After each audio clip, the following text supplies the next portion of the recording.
Hey, how y'all doing, man? We back again with another episode of the It Factor. Today, I'm Jeremy, your host, as always. And today we have somebody special, as always. How are you doing?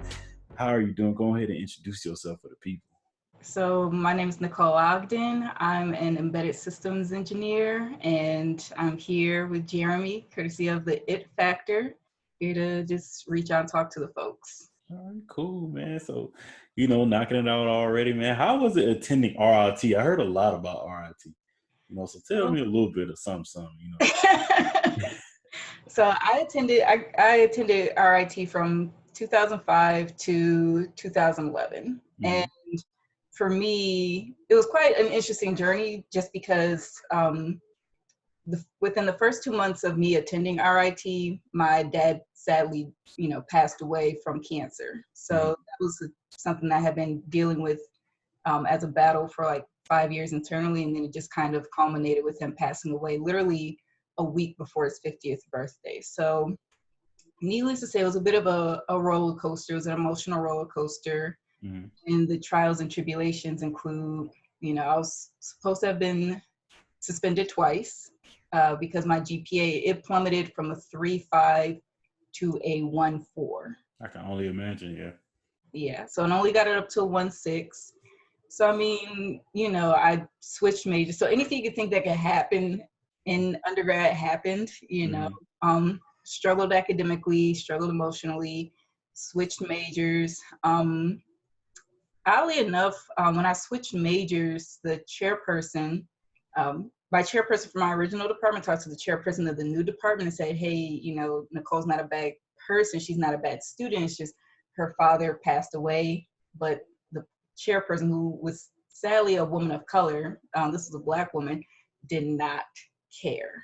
Because when I transferred into her department, she literally spent 2 hours trying to pressure me into just completely dropping out of college. No. Yes. I can believe it. I can believe it, She was like, college isn't for everyone, and you're kind of taking up somebody else's spot, and some people are just meant to work. Yeah, she literally just like was just full on, you need to just go work. So I hit like a major slump, because with me for RIT, I went to RIT because it was a college that was close enough to home. I'm originally from Buffalo, New York. Okay, yeah. When my dad died, I would have been close enough to get back to Buffalo, but still be outside of Buffalo. Originally, I wanted to go to Tulane and University of Washington and St. Louis. Those are the two that I really had my heart set on. Those are too far. So I settled with RIT, and that was the last time my dad actually got to see me. So he got to see me graduate from high school, but he at least wanted to make sure he saw me go away to college, because he did tell me when he finally confessed that he was dying that, I'm not going to be around to walk you down the aisle and give your hand away to your husband in marriage. I'm not going to be there to see you have your first child. I'm not going to be there, to dance with you when you turn 40 because I'm dying. And so it really meant a lot for me to graduate from RIT, and I knew I had the skills and the capabilities to do it. So out of desperation, and there were like many nights of like tears, but I also felt like in my heart that I was in the wrong major, because I majored in computer engineering technology. That's what I got my bachelor's of science degree in. Okay. I wanted to be in computer engineering, and there's a difference between the two. So computer engineering is hardware, computer engineering technology, it's a bit of a mixture of hardware and software. But my saving grace at RIT, and this will be like an early shout out, and this is the old name, I don't know what the new name is. It was to North Star. Program was a minority support program whose main goal was to increase the retention and graduation of African American, Latino American, and Native American students. So we were known as Alana students. I reached out to them for help, and by the saving grace, Ms. Powers, I was her first student that she took on. And when I say like she fought for me, I mean like she fought for me, because I did take a leave of absence for a semester just to kind of reflect. And I knew if I went back to Buffalo, I would have inevitably dropped out of college. Mm-hmm. So she was fighting for me to get into like this academic boot camp that basically helps students kind of overcome certain hurdles. And in her case, she did some investigative work just to find out like what happened with Nicole, because she saw my grades coming in. She's like, Mm-hmm. she didn't have problems in high school. She didn't have problems like her first 2 semesters in to RIT. So what happened? And then she found out, oh, dad died. So I didn't know back then there were stages of grief. Mm-hmm.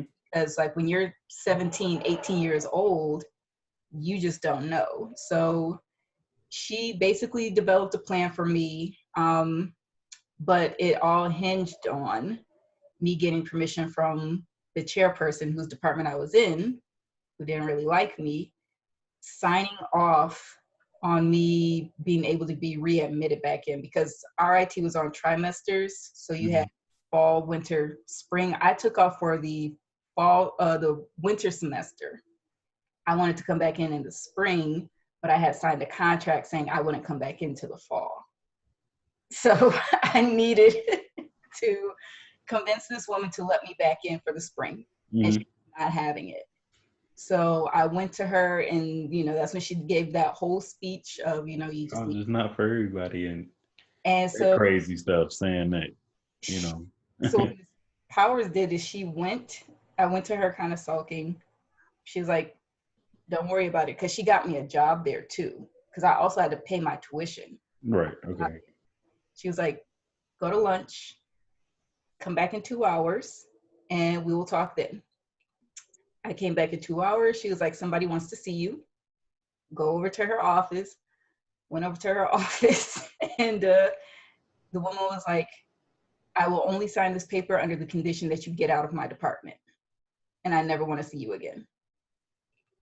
And I was like, "Cool, you will never see me again." But from there on, because of the help of North Star, not only did I finish up and graduate from RIT, but they were the ones who instilled in me the courage and even the pursuit and the option to go on for advanced degrees, including North Carolina A&T, So, because when you looked at my GPA, you would think like there's no way that someone with a 1.4 could possibly go on for an advanced degree. But for them, they saw it. So I think as far as like the experience at RIT, they're definitely very supportive. They have a lot to offer. So when they definitely say they put education first, like they do put education first. Granted, there were times I was treated like a statistic because I definitely that's crazy. And then by people, everybody ain't kinfolk. So exactly. I've been in my head so much this week because some things that was happening with me, and I'm just like, wow, I can't even believe that. But okay, now I know. I'm like, okay, cool, Yep. thank you. I'm gonna keep succeeding, and I hope you succeed as well. I Exactly. ain't got no hard feelings. That's how you feel. But if I'm ever in that predicament, I am not gonna do what you have done. I ain't doing that to nobody. I feel like anybody can go to school, man. I don't care what kind of school it is, but if you want to do it, you can do it. Absolutely. And that's how they felt. If I did it, If I could do it, you could do it too. right. That's how I feel, man. I put it on a shirt, man. So like, don't tell me a little bit about embedded systems. Right. Know a little something about them, So that was my experience with RIT. Like I said, I did experience, the races, because I remember. Do you remember the hashtag that was going around? It was like hashtag was it black and ivory? Oh yeah, I So seen. I Yeah, wanted to do a video about like just a litany of experiences from I done dealing. had them all too because of course I went to Clark Atlanta University, but also transferred and went to Northeastern University, and that's a whole story for another day. But let's just say there's a lot of things that happen at this school that good things and bad things, but kind of shaped me to be the person I am today because it's like I learned to be on my own, learned to at racism. I'm from the South, so like I thought racism was bad down here. It's worse up there because it's more in your face up north. It's Yeah. like in your face, like, yeah, we don't care about you. Like I had the same type of conversation with I think an economics professor. Mm-hmm. And the guy just told me, basically, he was like, yeah, the other students are not having the issues that you're having. I'm the Mm-hmm. only black guy in the class. And I was like, huh? Me coming from Clark, I'm like, high and passionate success. You're like, this is what we do, find a way to make one. That guy, yeah, you should just drop my class, and come back and take it next semester. Or, I know the program that you're in, go back to your school. I was just like, What?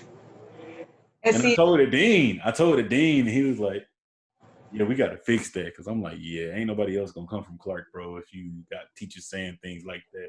I right. hold weight at my school, so I don't want to shoot your school down, but there's a lot of other schools that we can go to that we're gonna be treated better. That I ain't got time. I don't. Exactly. And it's really astonishing when you really hear like how frequently it happens, because sometimes you internalize and think, is it just you? But I ended up like one of my tutors, she was a straight A student, and needless to say, a white male teacher told her she should drop his class, even though she had an A in his class. He really didn't like a lot of like the students of color. He really was going hard for a lot of Mm-hmm. the white male students. And even in my class, like RIT is a deaf institute. So it's like the second largest like a deaf institute in the US. Mm-hmm. And he did not, like when I say like they would disrespect the deaf students, I mean like they would disrespect them. Like if they did not feel like helping them, they would not help them. And he did not like helping, especially if it's a evening class when they don't have their interpreters. Because I used to be a note taker for the deaf students. And Mm-hmm. not only that, but like I took American Sign Language for about a year and a half. And my first internship was working for the Deaf Institute. Oh man. And you were liable to lose your job if you were caught out in the hallways talking, using your mouth versus like using sign language, because we're there to, Yeah.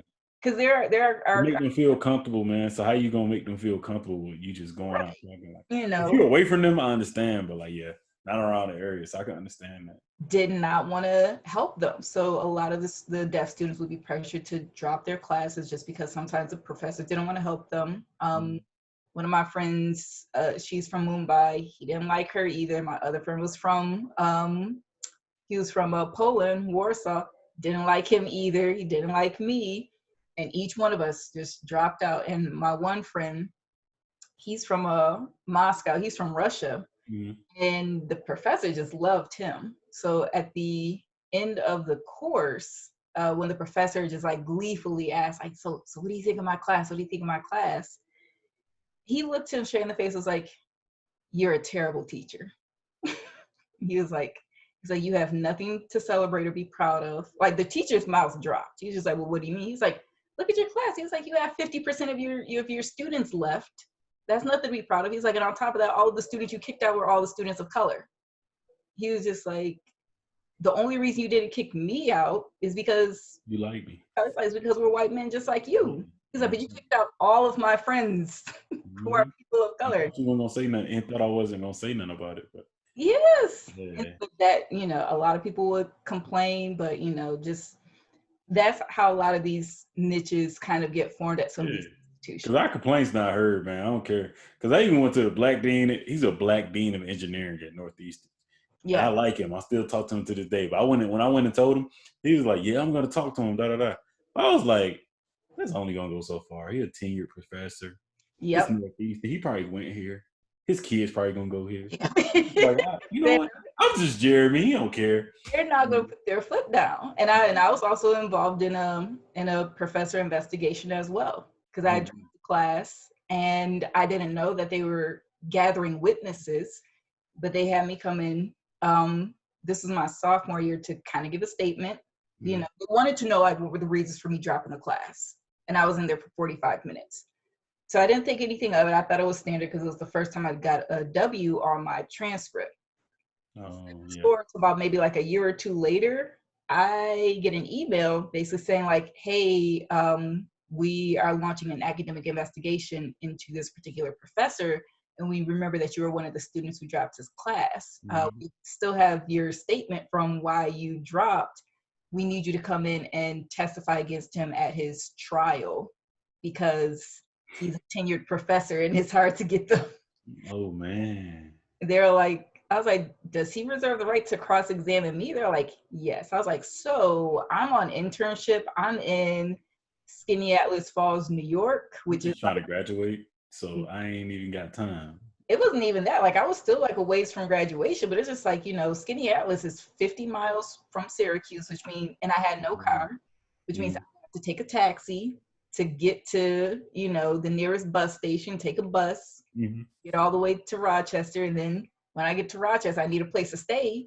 And then I also need to get food. And then I also have to get transportation to the campus to come testify and then do all that coming back. So I was like, and I have to take a day off work because I'm interning. Are y'all guys gonna, compensate me financially for that?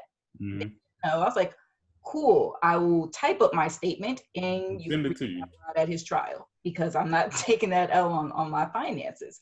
But it's interesting that you mentioned Northeastern because Northeastern was another school that I was also trying to initially go to. So, but yeah, it was just some of the racism, whether it was subtle or really explicit. Like one professor was explicitly told, when the department was informed that my dad had passed away, they were like, whatever you do, nobody mention Nicole's dad dying. Like, just don't mention it. It was just a very topic. One of the professors just did not care about that. He was very creepy and, kind of made like an off comment, like, oh, like, because it was just the two of us sitting in the lab for my programming course, and he was just like, oh, like you remind me so much of my daughter. And he just kind of smiled, and I kind of took it as like a really creepy thing to say. Yeah, let's just say my next 2 courses with him did not go over very well. So and then when he subsequently passed away, oddly enough, it was like around this time near Thanksgiving, the guy I was dating at the time, he had asked, he was like, so do you want to go to his funeral? I was like, no, nope. I would probably be the most disrespectful thing I could ever do. But still, pretend like somehow. I like that dude, and I want to go. Yeah, no, I'm not doing it. So RIT is really interesting. If anybody's interested, definitely go to their Imagination Festival. Look that up. That thing is massive. It's a 2-day festival of like, so like the NESs and the SNESs that came out. Remember how they converted them like using like HDMI so that way you cannot interface with like all the games. Yeah, they did that first at RIT. Oh, bet. So RIT did a lot of firsts because I heard. So RIT came to my school a lot and recruited a lot of students from the AUC to come up to RIT, and a good few came, and most of them have graduated. So yeah, I do. Mine from Xavier came. I think one of my friends from Clark Atlanta, he came. Yeah, like RIT. Do you remember when Apple first released its like very first phone, and it was like on the AT&T network? I think it was. And they said if anybody can hack like the GSM or like break it, jailbreak it to operate on a different network, that was the challenge. Yeah, the student came from RIT. He was a junior. He broke the phone and got it to work on T-Mobile's network. Apple basically was just like, you know what? Don't even bother finishing your degree. We hiring you. Gave him a brand new car. They gave him $10,000 in relocation, and they were just like, we're just going to go ahead and hire you. Apple, the FBI, CIA, they would always come and hire at RIT. Especially like their comp sci department. If you came from their comp sci, like you pretty much were guaranteed a job, because RIT was notorious for hacking and pirating. We always had our campuses raided. Somebody was always like, torrenting, material. People, were issued like cease and desist letters and stuff like that. So even if you took down like our internal like pirating network, it was just like usually a $10,000 or $15,000 fee, which for a lot of those kids, they came from rich families. So yeah, they ain't none of them. Porsches, Bentleys, penthouses. So for them, it's like, okay, I'll chop off this little $15,000. Like it ain't gonna stop me because by the time it gets taken down, literally a week later, 2 other people have taken up of just booting it back up. So it was never down. And I think like as much as the FBI and whatnot did not like it, it kind of gave them an in as far as like, we know who to hire when they graduate. I was like, look, I'm looking for David. David is that guy. I remember what he did. So man, tell me a little bit about, working at NASA. How's that and how was it? NASA, I love. A lot of people think it's hard to get into NASA to work. It's actually not that I hard. worked at NASA. Yeah. Look, I worked at NASA. It's a beautiful thing, man. Yeah, I I was mean, only there for 4 months. So it was an internship, but it was amazing. Like one of my best jobs, man. which one were you at? I was in Huntsville, Alabama. Ah, okay, okay. Marshall. Ah, there you go. So Yeah. I was at the first one was Langley, so Langley Research Center in Hampton, VA. Mm-hmm. The second one I worked at was JPL. So, oh goodness, it must be getting serious outside. JPL in Pasadena, California. And then the third one was Goddard Space Flight Center, which is in Maryland. So I got my foot. So after I finished at RIT, I ended up going to work abroad. So I ended up going to live in Belfast, Northern Ireland, which is part of the UK. And I was there for 9 months working, doing mobile app development and website development for them. Mm-hmm. But while I was there, I usually planned 6 months in advance, like where do I want to see myself. And I was like, okay, I definitely want to go to graduate school because my previous internships with the Air Force, everybody I ran into went to North Carolina A&T, including my older brother. He graduated from North Carolina A&T magna cum laude. All right, all right. So, but I didn't want to just go to any school. I wanted to go to a school that had a partnership with NASA. Like that was really important for me. So looking around, I was like, okay, North Carolina A&T, and you have NASA, boom, like that's perfect. So the program that I got into with NASA, courtesy of my advisor, was the National Institute of Aerospace. Never heard of it until I got to A&T, because I told the chairperson at in the ECE department what I wanted to do. Mm-hmm. You should work with this particular professor. He does a lot of work with NASA. He's the liaison. So connected with him, and he basically just wanted to see how I did academically. And sure enough, I applied because I came into A&T on probation because my GPA from RIT was like a 2.72. So internally in the department, I got back up to like over threes. But overall, cumulatively, it was still 2.72. So, but I came in on probation, applied for admission to A&T, got into A&T, and then by that spring semester, by the end of the spring, I was up in Hampton working for NASA Langley. So I thought it was really awesome. You could imagine just like how our faces light up the first time you're like, oh my God, I'm like working for NASA, That's amazing. It's an amazing feeling. It's so amazing. It is. And then just like to see the work. So even like I want to say that the building that you ever see Hidden Figures? So the building that Katherine Johnson, Taraji P. Henson's character worked in was like the same building that I worked in. Oh man. Oh, look at you.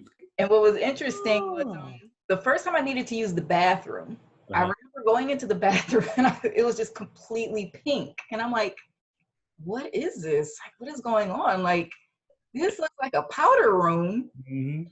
The PI for the project that I was partnered with, because with the NIA, students are brought up from their universities. They finish up their academic work from afar, from distance learning. They could take it from any of the other partnering universities like Georgia Tech, University of Maryland. I think it was like William and Mary, Old Dominion, Hampton University, and whatnot. But your thesis or your dissertation is based on a ongoing problem or project that someone at Langley, or the LARC as they call it, is trying to solve. So your thesis topic was based on that problem, and in exchange, they pay for your salary, they pay for your tuition, they pay for your healthcare, and they pay your travel expenses like any conferences. No strings attached. So even when you graduate, if you don't feel like working for them afterwards, then it's fine. They technically got what they wanted, you know. Mm-hmm. But if you did agree to come work with them, you're already cleared and you come into working for them as a civilian, not as a contractor, like directly with them. So my PI for the project that I was on, she walked into the bathroom and she could see the look on my face was like a little bit puzzled, like clearly like she never saw this, or like this is like the best part that she gets to like brag about. And she was like, yeah, she's like, it's pretty amazing, huh? She's like, the fact that they kept this. She was like, you know, because there's also a pink chair like in the corner, like, you know, pink velvet chair. She's like, yeah, she's like, if you ever like want to take a break and, you know, want a place like somewhere to like run off and hide at, I wouldn't blame you if you came and sat in here. So then if you look back at, you know, in Hidden Figures, for like the bathroom that some of the white women were going to, when you see how pink it is and how it looks like a powder room, that's exactly how it looks. And so when I saw that in the movie, I was like, wait, this, this is real? It's like, this is how old this is? I was like, oh my goodness. So when I saw that, I was like, oh, wow, like this is nothing new. Like this is, you know, so, but like I just miss meeting Margaret Shutterly. She's the author of the Hidden Figures book. I missed her by one day because she was doing autographs and I needed to leave because I was doing a job interview. This was like years later up at NASA Goddard. But I had also missed the ceremony when they dedicated that building to Katherine Johnson. Oh man. Yes. So I got the call because I had even though I was at Langley and I loved it, I was enjoying myself. There were just a lot of how can I put it? I don't want to say red tape, but more like maybe potentially bad blood between my advisor and the graduate coordinator. Yeah, you know, those internal like petty battles, yes, that interferes. So I mean the work that I did at Langley was like really cool. You know, we were working with drones. You know, for me, like I worked with FPGAs, which are field programmable gate arrays. So they're like processors or controllers that, you know, in your phone, it's usually a static design, like it's specifically designed to do certain tasks. For me, I work with something similar to that, but you can change and reconfigure it to do other functions. You have to work on some side with that if you still working with drones, man. I just got my first one, and really? I'm ready for that, man. I'm so happy. I want one. I really want one because I really want to get my drones license. I currently qualify for it because right now I have my student pilot's license. I was trying to get my pilot's license while I was in Maryland, but because of the windy conditions, it's hard. And the plane, I was flying a Piper Cherokee, so it was under maintenance for about 6 months. So it was really difficult trying to get in, you know, some flying time. So I think I got up to like my 6th lesson, and the wind was just so it was so strong that it was going to be a problem because I was on the stall maneuvers. Oh. Yeah. So, and one of the maneuvers requires for me to do I think it was a power on stall where I have to tilt the angle of attack, the angle of the plane nose up really far. And the concern was that the wind was going to bring it to literally vertically. So we ain't got time for that. Yeah, we do. But it qualifies me for applying for a drone's license because having the pilot's license. But working, that was what their project was focused on. I didn't get to personally work with the drones. I got to watch another student work with the drones. So, but like I still got to get one. I'm still I really do want one. So yeah, man. My next question is, man, so like how is it getting your PhD? Like how is that, even though it's, you say it was on pause, but I'm thinking about getting mine one day in the future. Maybe. I don't know yet. I would say really make sure that you are definitely dedicated to it, because I've encountered a lot of blowback from people whenever I mention that I'm pursuing a PhD, and it differs. I think you really want to be sure of why you want the PhD, because like for me, like, I don't want to really go into academia. You know, Yeah. I love doing research and development. And a lot of people say, oh, well, you can do that with just a master's. It's like, yeah, you can, but you don't end up being the project lead. You know, project lead, you know, That's the place. You need to be there. yes. You So need to be higher there. position, higher pay, you know. So You can bring me on anytime. You can like, hey, Jeremy, come yeah, on, I'll talk to definitely bring you on. You know, that's what I do. Like seriously, like I, you know, but I pursued my PhD on 2 different occasions. Okay. The first time, I'm not going to name the institution, but I will say it's a PWI. And Got me there. yeah, that one I found out that they have that of now the university as a whole is great, but the college of the 9 colleges, you know, business, science, and whatnot, College of Engineering is problematic. And within the College of Engineering, my department was hands down the top most problematic of them all. Constantly under audits, constantly being dragged for filth for lying. Racism is just like, whoo, child. Like, when I say they will not graduate a Black student from their PhD program, I mean like the last student who graduated from their PhD program that was Black was a Black woman in 2001. They make a concerted, very sly effort to make sure that no student of color graduates with their PhD. And I wasn't the only one, because again, you think you're the only one, but you know, you hear the other stories of how they've sabotaged and kicked other students out. And I should have technically picked up on the red flags, because when I went to go visit them and I spoke to the one Black professor of the entire department, and I asked, I was like, so how many other Black professors are there? He's like, I'm the only one. Cool. How many other Black students are there? He's like, right now there are currently 12 out of like approximately 3,000. By the time I would have came in, it would have been 6, which sure enough, there were about 6 of us out of like 3,000, you know, so that's a problem. But so with that one, I was thankful that I was there, because sometimes you realize that your trials and tribulations, or you're put into a position not necessarily to suffer, but to be a benefit or a blessing or a source of help to somebody else. Right. So, and needless to say, that definitely happened on a few occasions. But I made my exit, you know, because I got offered I was offered a 1-year internship at NASA Goddard. And then I also was offered a summer internship to go live in Brazil. So I went and lived in Brazil. Yes, sir. You took the right one. Yes. Yeah. I mean, so I was like, you know, I'm gonna just go ahead and just take this exit, because I was like, this ain't it. It was not it. So I mean, so that was that. But the recent one, was at Vanderbilt. That one I was studying the effects that radiation has on electronics. In particular, I was more interested on the effects that space radiation has on electronics, because makes more sense.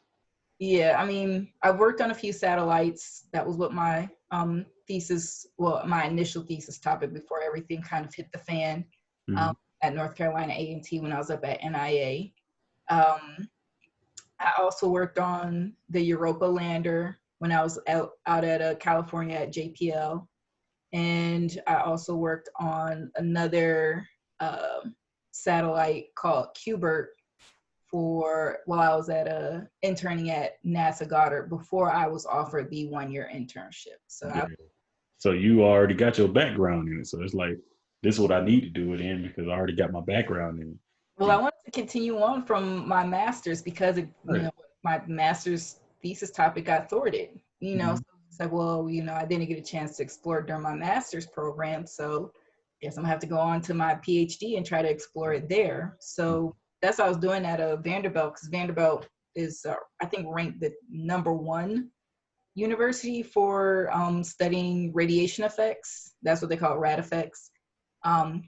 because originally I was also applying to another university, but needless to say, I got a very surly email back from from one of the university's professors that kind of left me thinking like, maybe I'm probably glad that I did not get into this. Yeah. But Okay. So I'll have for a reason. yeah, but I mean, I would say like, for me, I would definitely say like, if you're passionate about it, if you're committed to it, definitely pursue it. For me, like, I have my reasons for pursuing it. It's because I'm really dedicated to research. Right. And learning. So some people, I have friends who did it because they're in academia. They always want to be professors at universities. So like my one friend, she's professor at North Carolina A&T. Another friend, she wants to become a professor at Harvard. My cousin, she's a professor at Harvard. So I think people have I want to be a professor, so. I mean, so yeah, I'm working on that. I'm working on it now, actually. A lot of people have asked me to become a professor, but it's just like, look, if I ever teach, I would prefer to teach children, teenagers, or even like community college, because if you community college, university level, like you have access to so many resources. But like for me as a kid, I probably wouldn't have had access to like programming resources. Like I did volunteer work for Black Girls Code, so I would want to do something on that level versus something at the university level, because it's like you guys have all the resources at your disposal. I got a big network. We need that. But like little kids like coming from like my neighborhood in Buffalo, New York, like they wouldn't have that sort of access, and I would want to give back to them. But I would definitely say like at Vanderbilt, very supportive. They will go like head over heels like to bat for you as far as supporting you academically. So it was unfortunate that I had to press pause just because, but then again, the pause is because of Vanderbilt, because my medical issue that I had been having, no one had been able to figure out what was the problem for the longest.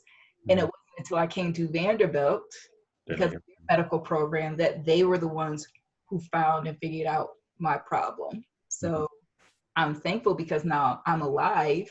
This definitely would have killed me, but for them it's just like, we understand, we want you to take care of yourself, and all is not lost. Like I always have a home at Vanderbilt University. So I think just being very cautious of your professor, their intentions, familiarize yourself as far as like, what is their research topic? Like go back and look at like their papers and their publications, their conferences.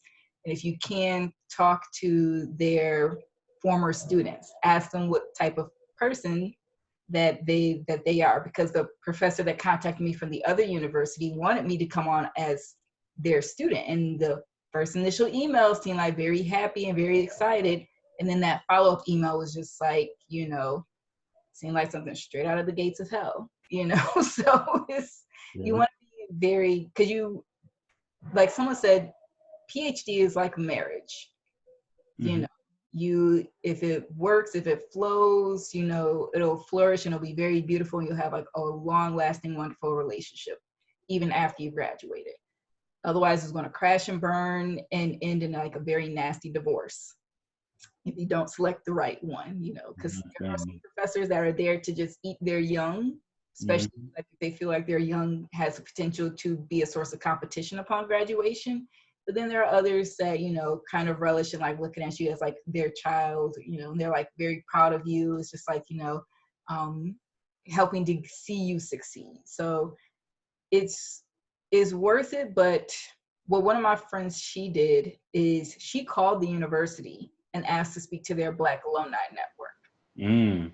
And she asked the Black alumni, like, what was it like, going to school here or being in certain departments? And one university was just like, don't come here. Don't do it. Don't do it. If I did that for Northeastern, I would have been way on the don't do it? Cool. Let's go to Auburn real quick. Yep, there you go. If I could do it again, I would have went to Auburn. Trust me, there are a few things I would have done differently too, but you know, Yeah, you live and you but learn. it is what it is. So like with that, what's your it factor, man? Why you do what you do? So I do what I do. Um, I do what I do just because I'm motivated by the fact that I don't like not knowing something. You know, Mm. I love, so it's for me, and this kind of started at RIT when I was first starting off programming. Mm. Like this rabbit hole back when I was like so the rabbit hole in my high school, you actually could have had majors. I wanted to major in Okay. computer engineering. Oh wow. Yeah, my high school had majors. They had electrical engineering, Is it biomedical. a magnet school? Yep, in my high school. It was Hutch Tech, so Hutchinson Okay. Central Technical High School. Mhm. So Hutch Tech high school, and they have majors, and you usually can start your major your sophomore year. Well, for me, my freshman year was pretty rough. Was getting bullied a lot, Mm. really having a hard time. I was getting threats. Oh man. Yeah, it was really bad threats, Mhm. and my parents just were like, Nikki's not really acclimating to high school really well, like let's just give her a break. So I actually moved to Atlanta for my yeah, Oh, so you was in the city. All right, all right. because that's where I my actually live in Atlanta right now, so yeah. huh. I actually live in Atlanta right now, so yeah. I have Really? a house here, and I'm from Fort Valley, Georgia, from South Georgia, so I've been here. Yes. Hey, okay, So yeah, anytime you here, let me know. We can get together. I'll be next month for my birthday. Oh, see, man, I wish I knew that. See, I would have had you on the show in person. That was like Yeah. happy birthday. I'm always in Atlanta because like my dad's side of the family, they're in Atlanta. So it's like you think like Cobb County, Mhm. Fayette County and all Mhm. of them, even down to like near Jessup and whatnot. So they're spread out. So I mean, I'm always in Atlanta, but I lived in DeKalb County my sophomore year, but the high school I was going to, which I'm not going to name because I personally didn't have any issues with it, but I can see like as far as like my parents being a little bit more concerned about the education quality, they're like, Mhm. nope. There's like we're gonna pull her out because they wanted me to get the Hope Scholarship. I This, understand that. Yeah. yep, but they're just like nope. So we Nope. came back my junior year, and by then like I couldn't start my major. I couldn't major in computer engineering. So Right.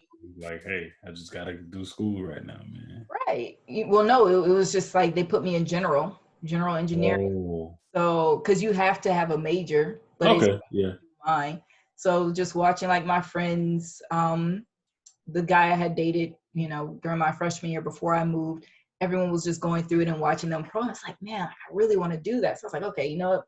I'm gonna do that when I go to college, And I didn't know the differences in the computer majors, So there was like computer graphics, computer engineering technology, and I took the test and I qualified for engineering technology, didn't know what the difference was. So when I got to RIT, I kind of felt immediately, I was like, this is not exactly what I want to do. It's kind of close, but not, but no cigar. And even though I told the counselor that, like, they wanted me to do engineering technology exploration, Hmm. like, no. So I was like, okay, well, I'll try again in my master's. Well, North Carolina A&T has electrical engineering. But they don't have. They don't have computer engineering for the master's level. They have the courses listed in their catalog. But they don't have the. They, of the 11 courses that they said that they had, they only had like maybe 5, 2 of which were labs, 3 of them were classes. So I was like, all right. So just that motivation and that desire to know something, especially like the spark that I got in um, my undergrad, because there was a professor. He was the one that first introduced me because I didn't understand C, C++ when I first started programming. Hmm. Confusing. Pointers are still the devil to me. I really They don't are. like them. But I got introduced to VHDL. So, which is a hardware description language, is working with FPGAs. That was the first time the light bulb came on. And I Hmm. felt the spark and I felt a passion and I felt a joy. And to have that sort of creative freedom and the ability to build something, it was just like, that's what really made me take off and really want to keep learning more and more and more. So just over the years, kind of cultivating that craft, and that's why I'm in my PhD. I think it's just that sheer desire and that motivation of, I don't like being left in the dark.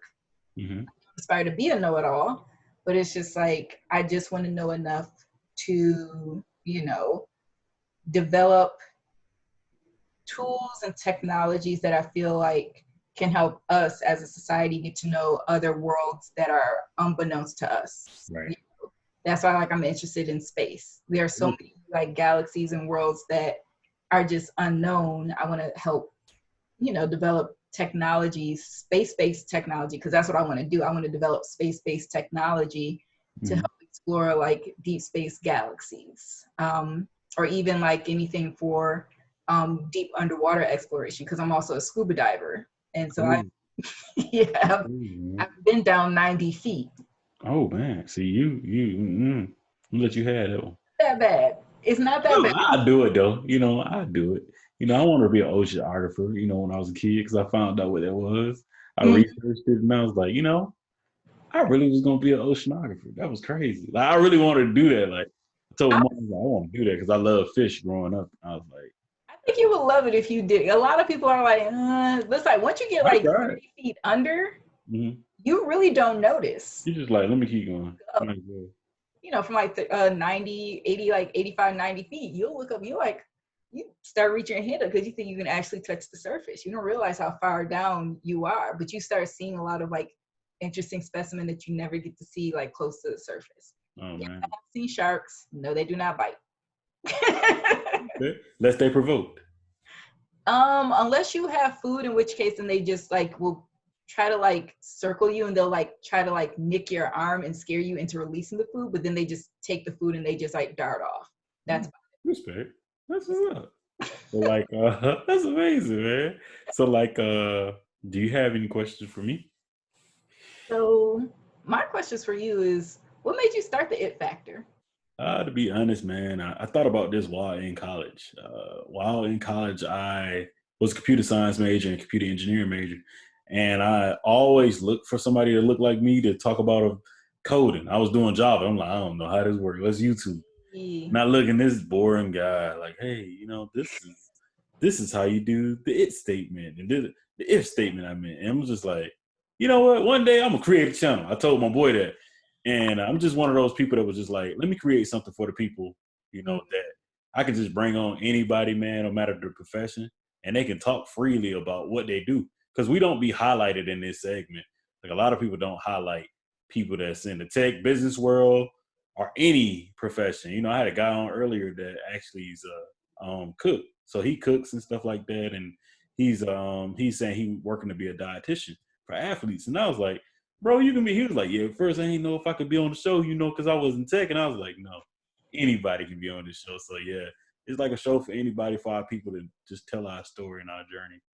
And just keep it going and keep growing the network. I feel like with every person I meet, new person on my latch, like, hey, let's go. And I got you guys, like I know you guys have me. So that's why I look at it like that.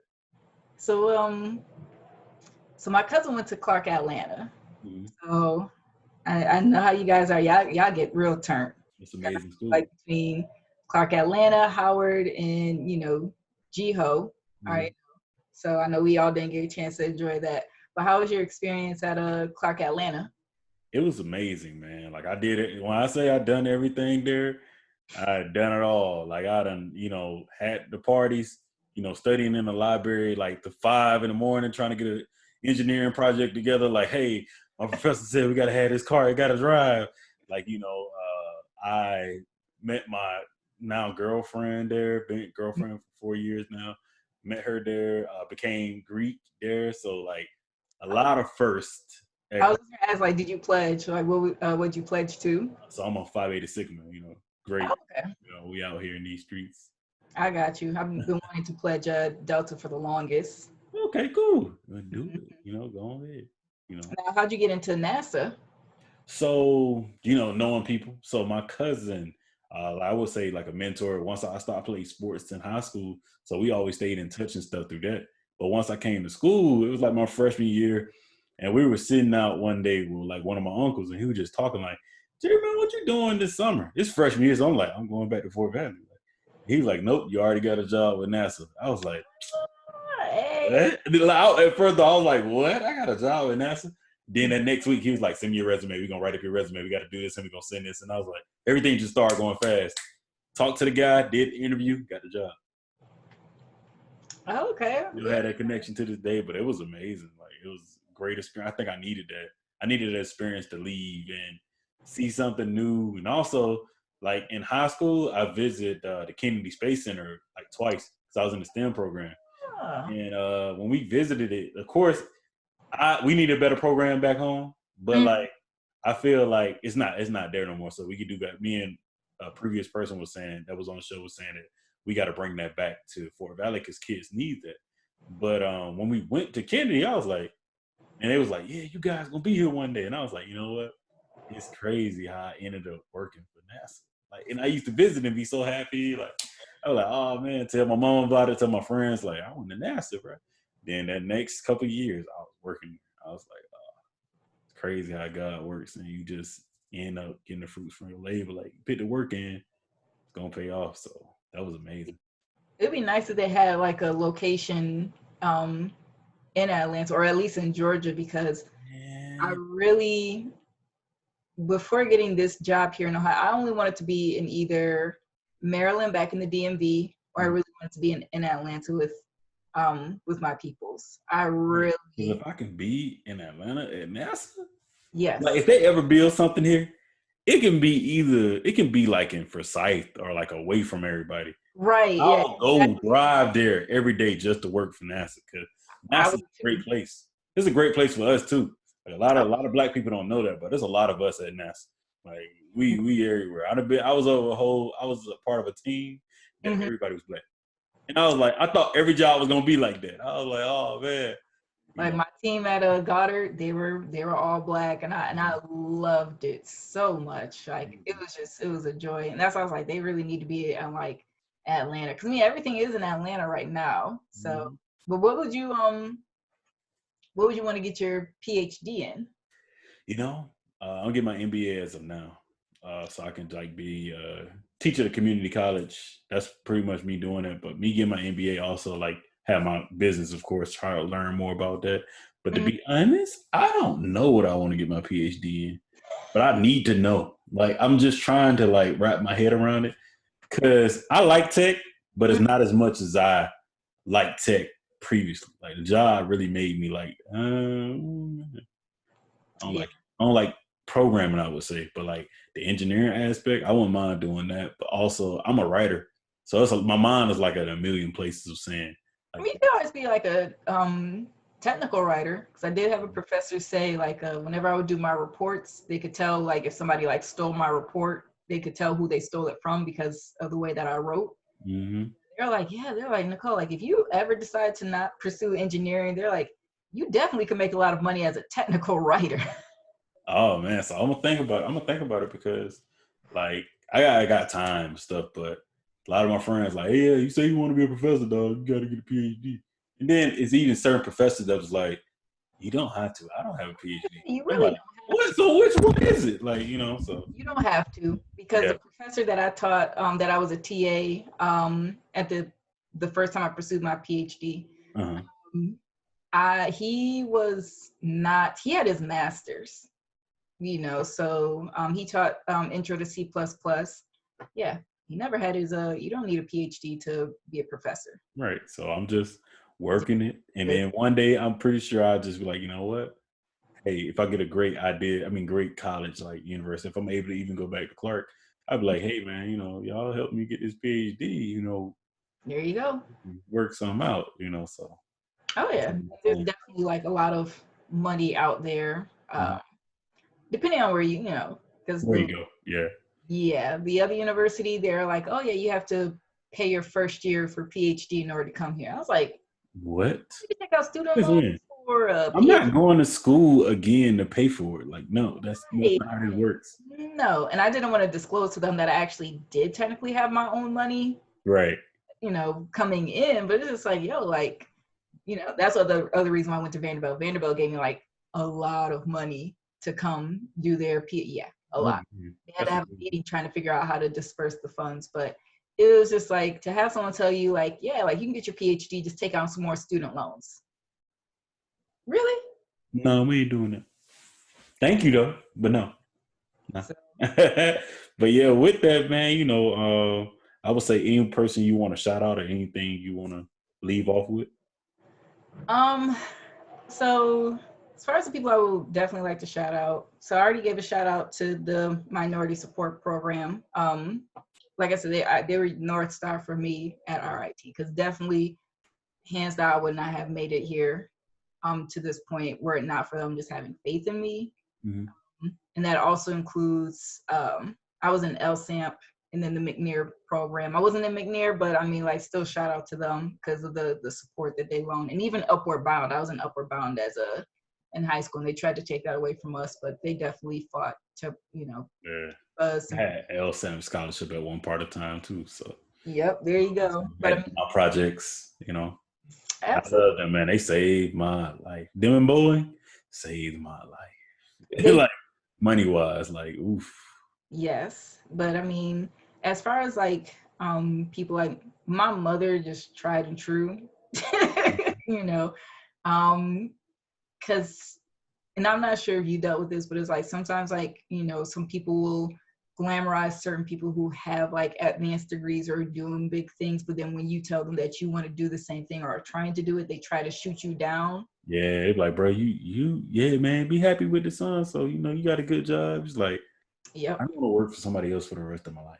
Right, like they I don't think you understand that. You know, fathom or comprehend, like, why would you want to go on for like a higher degree? Because they feel like, you know, if it doesn't make dollars, it don't make sense, you know. But right. The fact that despite all of this, my family kind of tolerated me, you know, in my pursuits, despite my ups and downs. But they know I'm also very, I don't want to say I'm stubborn, I'm just very dedicated, very passionate, and very determined. So, I mean, my mother really dealt with a lot with me. I think the two most important would be my dad and my grandfather. Because my dad, I mean, it was his dream. He was the one who actually saw and knew that I was at the bare minimum, and I do say minimum, was going to get my master's degree. You know? So I do wish he was here. I'm sure it probably would have made a world of a difference, but you know, he would have been 65 if he had still been here. You know, he died, like I said, like he was actually buried on his 50th birthday. So, but my grandfather, actually lost him about this time last year. So he was definitely like a huge rock for me. So that was very devastating, and you know, I don't want to say traumatizing, but it was just in the sense that, you know, he took up the mantle after my dad died. He felt like it was his responsibility to help me, you know, when I moved to North Carolina, to Greensboro, to start my master's. I had no money for room and board. I literally worked 2 minimum wage jobs to save up money for like 5 months just to pay tuition at North Carolina A&T on probation. But my grandfather stepped up and was like, I'll pay your room and board. So I mean, he really wanted to see me graduate, and it was unfortunate that he passed and did not get to see me graduate. But you know, like that's a motivating factor for me. So it's like much of my dad's side of the family, they've really been there. They've really been my rock. So it's like I know like whose shoulders I stand on, and then even to like, you know, my foremothers, as far as like being able to, and my forefathers too as well, being able to get into certain rooms that, you know, beforehand would have been denied to them. So for them paving the way and blazing the path for me to be able to walk is just like I now know I have the same responsibility to continue to blaze that path for the next people coming, you know, behind me. So it's just like, as far as just giving a shout out, you know, my family, my friends, everyone as far as like my community who supported me, who rooted for me, and even to a small extent, even those who kind of had doubts for me, because there are a lot of people who would have definitely have loved to see me fail.